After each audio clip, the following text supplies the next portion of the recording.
Hello friends, welcome to my YouTube channel physics Gyan Pravah. अब इस series में हम लोग सुपर कंडक्टिविटी की बात कर रहे हैं।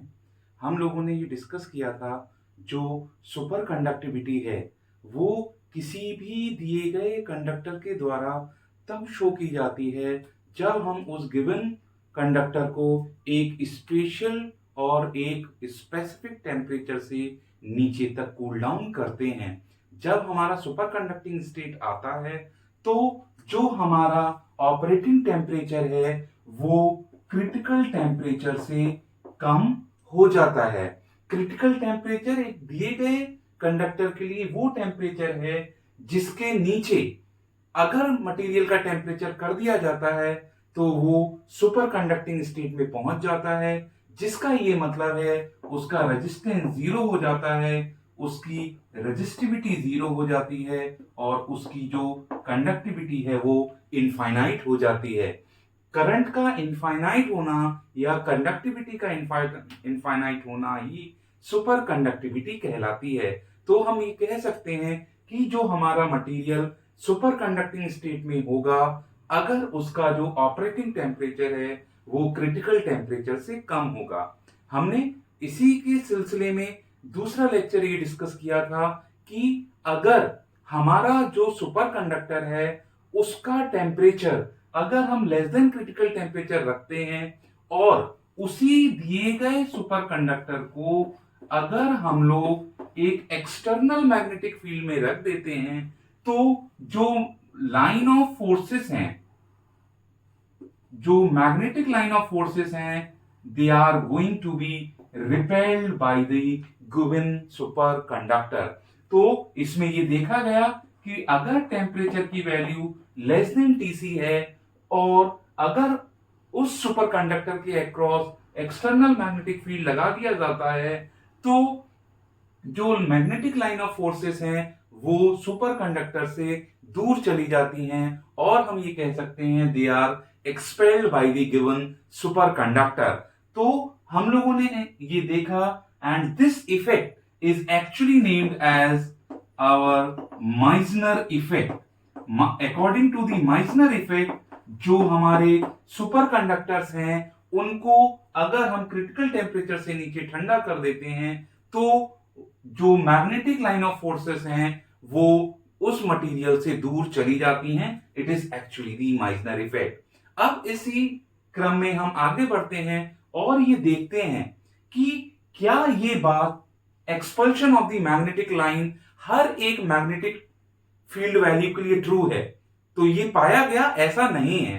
अगर हम लोग एक्सटर्नल मैग्नेटिक फील्ड की वैल्यू को चेंज करते चले जाते हैं तो ये देखा गया कि अगर अप्लाइड एक्सटर्नल मैग्नेटिक फील्ड की वैल्यू एक थ्रेशोल्ड वैल्यू से ज्यादा हो जाती है तो जो एक्सपल्शन है वो बिहेवियर खत्म हो जाता है। जो गिवन सुपर कंडक्टर है इवन दो उसका टेम्परेचर तो क्रिटिकल टेम्परेचर से नीचे रहता है, पर यह ऑब्जर्व किया गया कि अगर एक्सटर्नल मैग्नेटिक फील्ड की वैल्यू एक सर्टेन थ्रेशोल्ड वैल्यू से ऊपर होगी तो जो लाइन ऑफ फोर्सेस पहले रिपेल की जा रही थी they must start to penetrate the our given super conductor. तो जो सिचुएशन है वो कुछ कैसे चेंज होगी, इट चेंजेस लाइक दिस वे।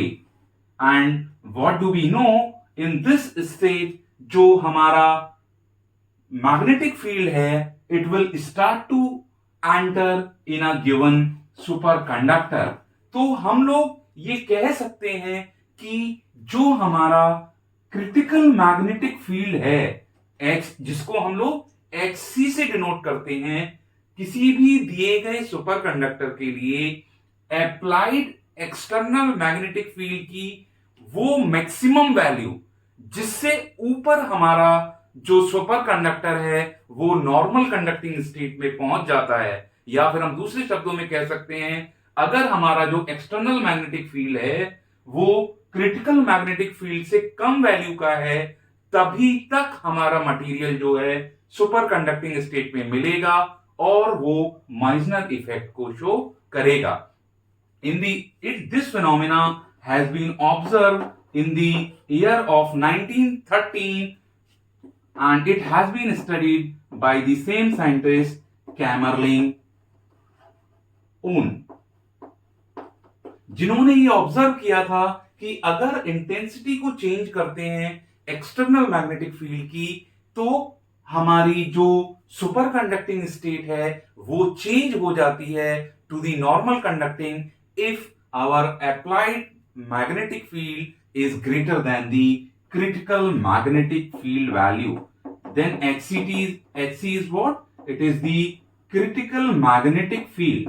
अगर इसको डिफाइन करना हो तो हम कैसे डिफाइन कर सकते हैं? It is the maximum value of the external magnetic field above which the superconductivity or Meissner effect disappears, or in other words, our given superconductor reaches to the normal conducting state, then this HC is defined as the critical magnetic field.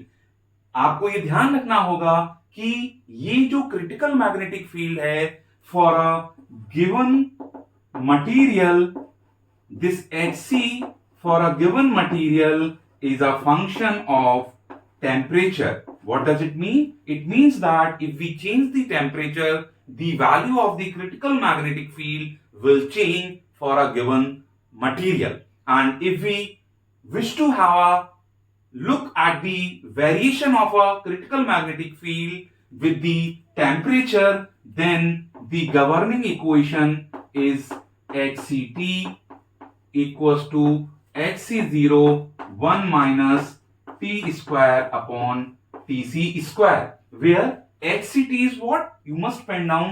HCT is the value of the critical magnetic field at a given temperature, capital T. And what is this HC0?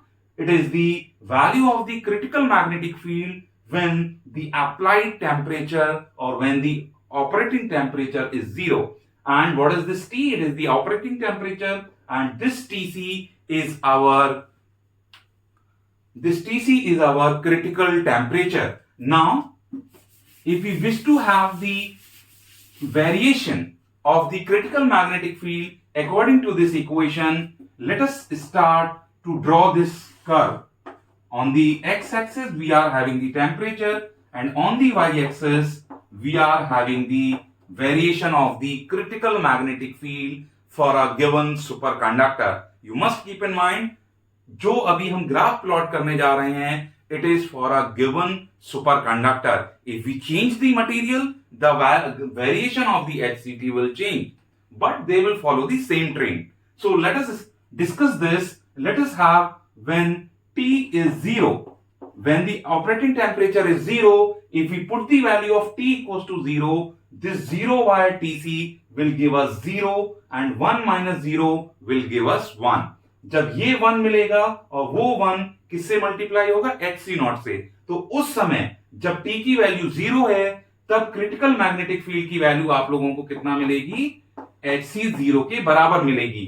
तो let us से at T equals to 0, the value of external critical magnetic field is HC0. Now let us look at the situation when T is equal to critical temperature. When T is equals to critical temperature, this term will give us 1 because TC divided by TC will be 1. 1 minus 1 will be 0. When 0 will be multiplied by this HC0, you would get a 0. तो इसका कहने का मतलब क्या है? जब temperature की value critical temperature के बराबर हो जाएगी, तब हमारा जो क्रिटिकल मैग्नेटिक फील्ड है उसकी वैल्यू 0 आएगी. तो let us say this is our critical temperature.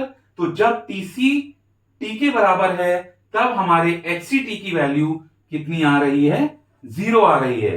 अब अगर हम लोग टेम्परेचर की वैल्यू जो पहले 0 थी और TC थी, अब अगर हम 0 से लेके TC तक की वैल्यू बढ़ाते हैं, TC तक वैल्यू को बढ़ाते हैं, तो अगर हम T को धीरे धीरे करके बढ़ाएंगे, तो अगर आप लोग इस इक्वेशन को देखोगे तो T की वैल्यू धीरे धीरे करके बढ़ेगी.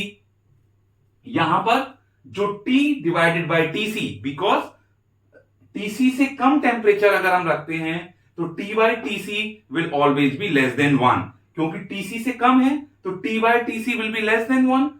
When this is less than 1, 1 minus something will be further less than 1.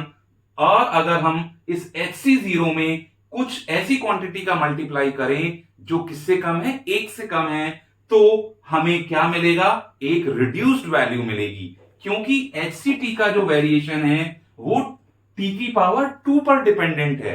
तो हम लोगों ने ये डिस्कस कर लिया, जब t की वैल्यू 0 है the magnetic field is HC0, जब TC है तब 0, और अगर इन बिटवीन है तो हमारा जो क्रिटिकल मैग्नेटिक फील्ड है it will keep on decreasing.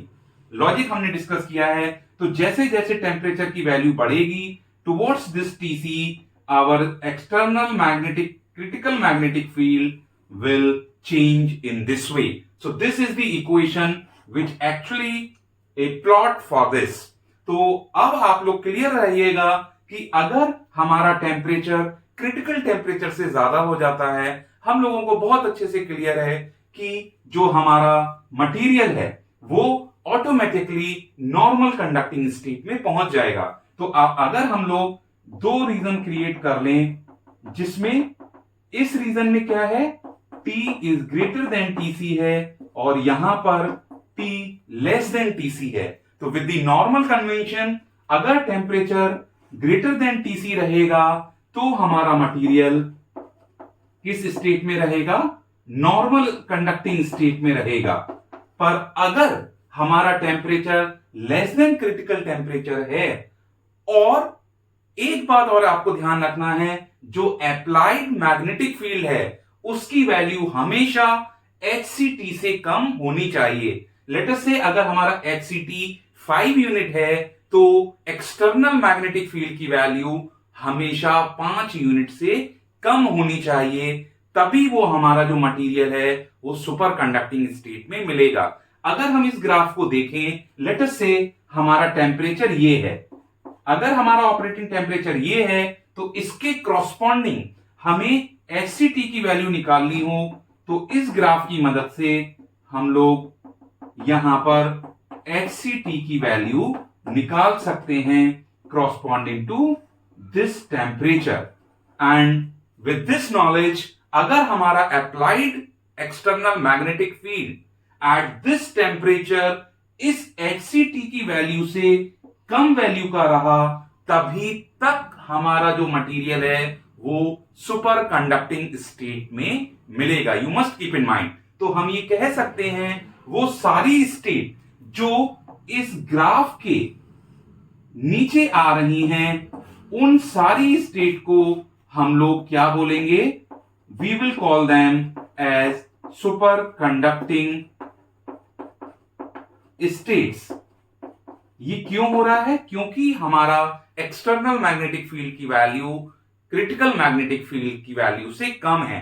पर अगर लेट अस से ये ऑपरेटिंग टेम्परेचर है दैट इज T और इसके क्रॉसपॉन्डिंग वैल्यू है HCT, अगर हम इससे ज्यादा का मैग्नेटिक फील्ड लगा देते हैं तो क्या होगा, अगर मान लो HCT की वैल्यू 5 यूनिट है और हमने एक्सटर्नल मैग्नेटिक फील्ड लगा दिया 5.5 यूनिट का, तो हम लोग कहां पर मिलेंगे जाके, we will be going from outer of this curve and our material then will also be said to be in normal state. तो आप लोग ध्यान रखेंगे, जब तक हमारा टेम्परेचर क्रिटिकल टेम्परेचर से कम हो, at the same time external magnetic field की वैल्यू क्रिटिकल मैग्नेटिक फील्ड की वैल्यू से कम हो रहती है, तब तक ही हमारा मटेरियल सुपर कंडक्टिंग स्टेट में मिलेगा। अगर टेम्परेचर लेस देन TC है पर अप्लाइड मैग्नेटिक फील्ड की वैल्यू क्रिटिकल मैग्नेटिक फील्ड से ज्यादा हो गई, तब भी हमारा जो मटेरियल है वो अपनी सुपर कंडक्टिंग स्टेट को वेनिश कर देगा। वेनिश कर देने का सुपर कंडक्टिंग स्टेट का मतलब है वो नॉर्मल कंडक्टिंग स्टेट में पहुंच जाएगा। Okay student, that is all for today. Thank you very much. Have a nice day.